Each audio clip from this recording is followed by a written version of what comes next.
pretty straightforward, pretty easy to understand, but it does raise a question.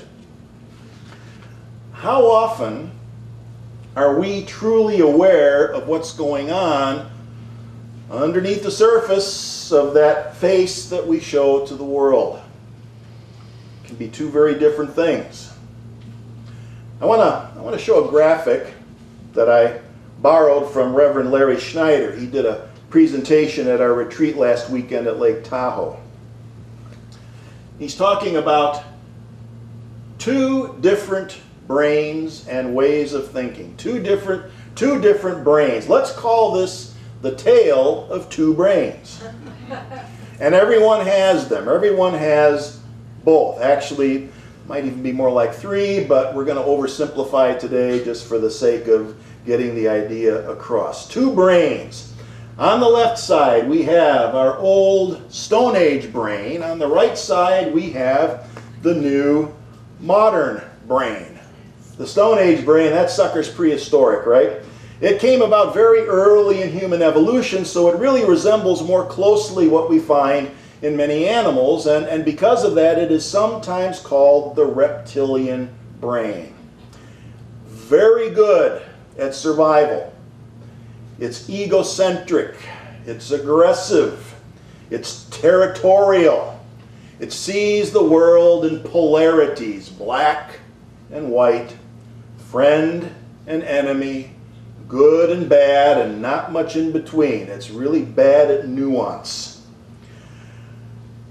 It's not so good at things like language and symbolism. All of that kind of stuff comes about as we evolve over to the other side, to the new modern brain. The reptilian brain, it lacks the complexity to engage in empathy or any kind of advanced creativity.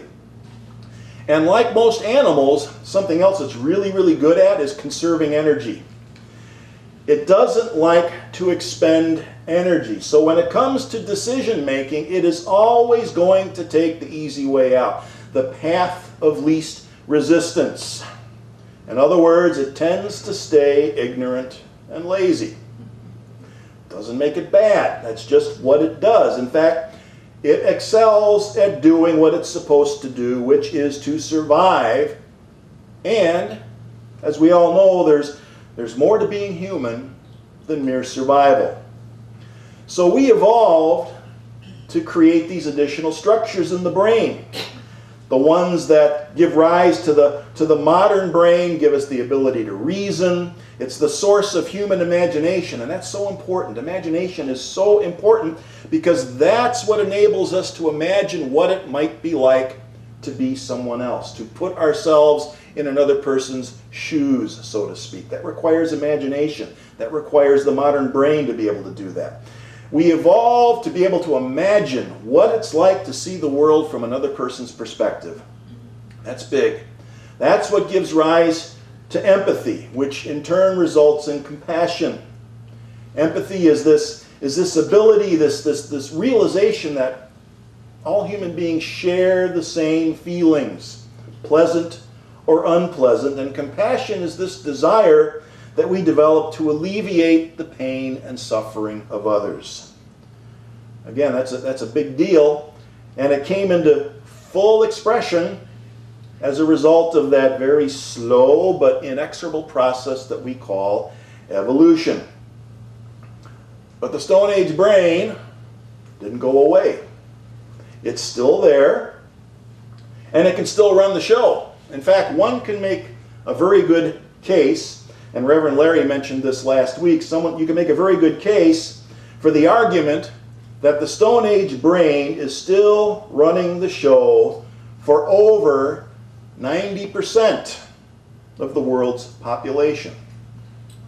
Might explain a few things, but it doesn't have to stay that way.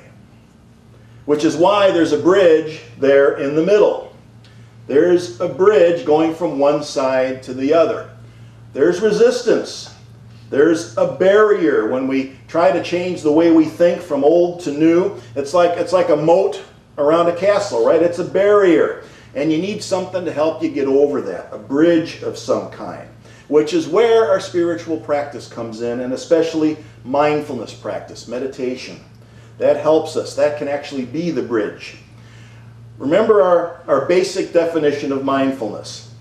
This is from Sam Harris, who wrote the book Waking Up, A Guide to Spirituality Without Religion. He says, there is nothing spooky about mindfulness.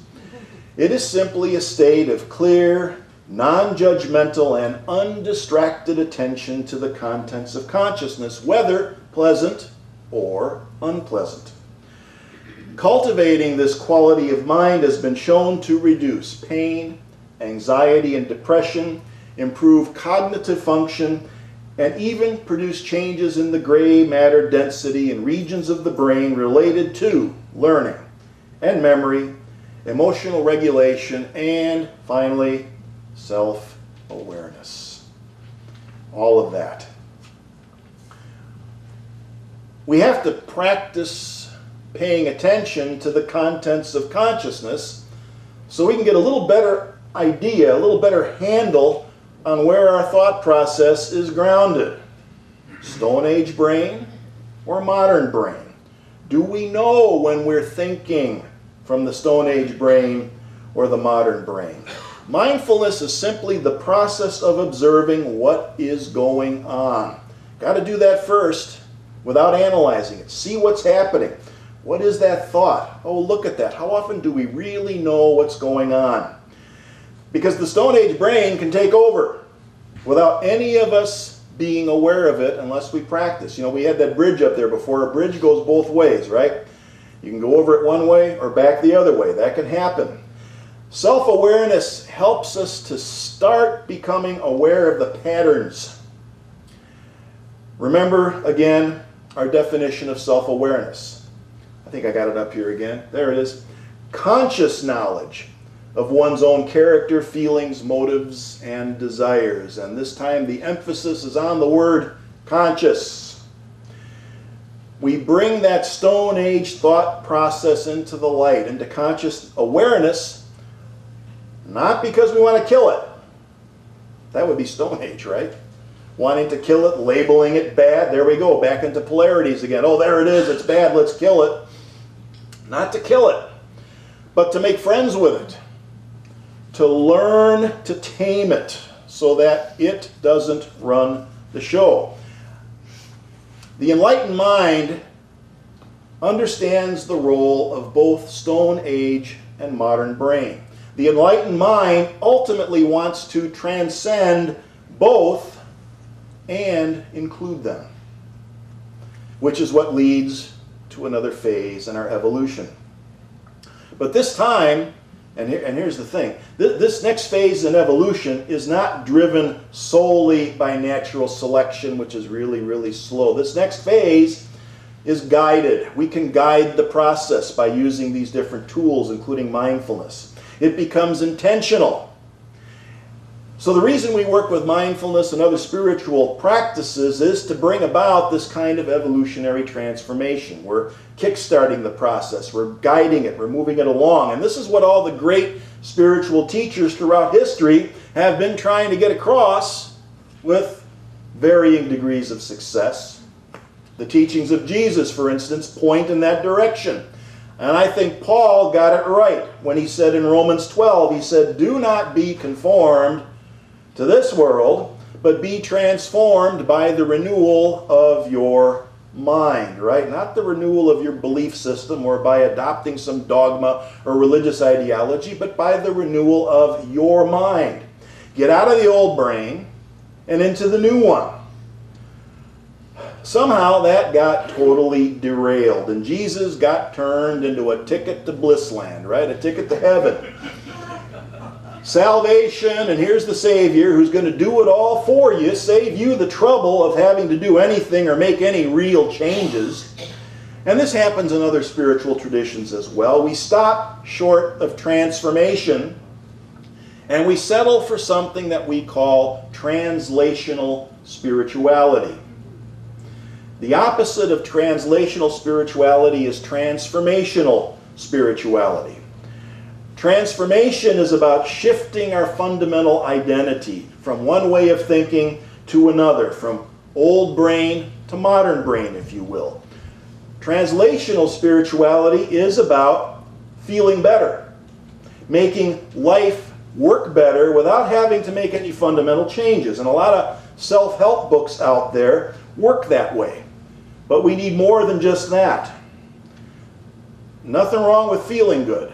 Those books have their place. Again, we're not engaging in polarities here. We're not saying translational is bad, because that's the Stone Age brain thinking again. It's not bad. It has its place. The analogy I like to use is this. Translational spirituality is like pain relief, right?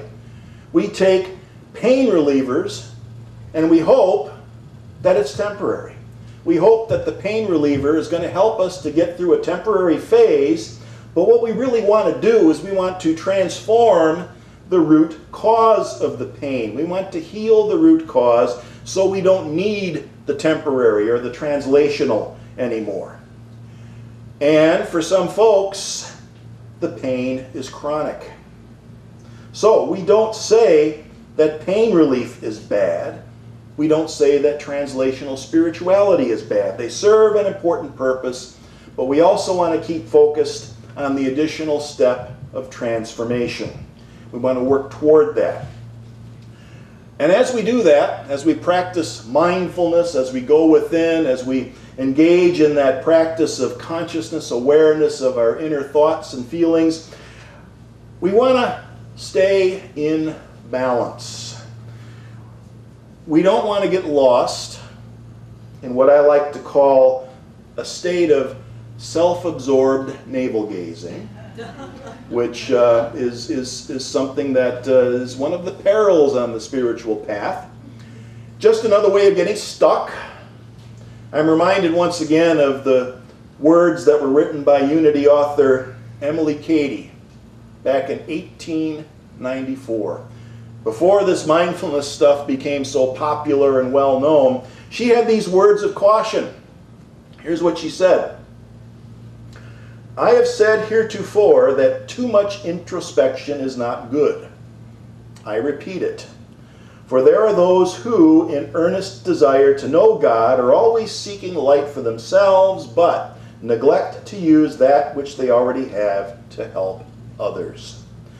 There must be an equal conscious receiving from the Father and giving out to the world, a perfect equilibrium between the inflowing and the outgiving to keep perfect harmony. Equilibrium. Learning how to be self-aware, but not self-centered. And self-help books won't do that for us. We have to learn by doing. Practice mindfulness. Don't just read about it. Practice mindfulness. Do the introspection and keep the words of Emily Cady there in the background. Study the contents of consciousness and then make the journey back out into the world and engage with the rest of reality, the tangible stuff as well. Transcend and include. That's the message of the evolving human and the evolving brain. All right, so next month we're going to start a series on the 5 basic unity principles, because we just so happen to have 5 Sundays in July, and it's something we need to talk about again. So we'll start that journey next week, and see you all then. Thank you.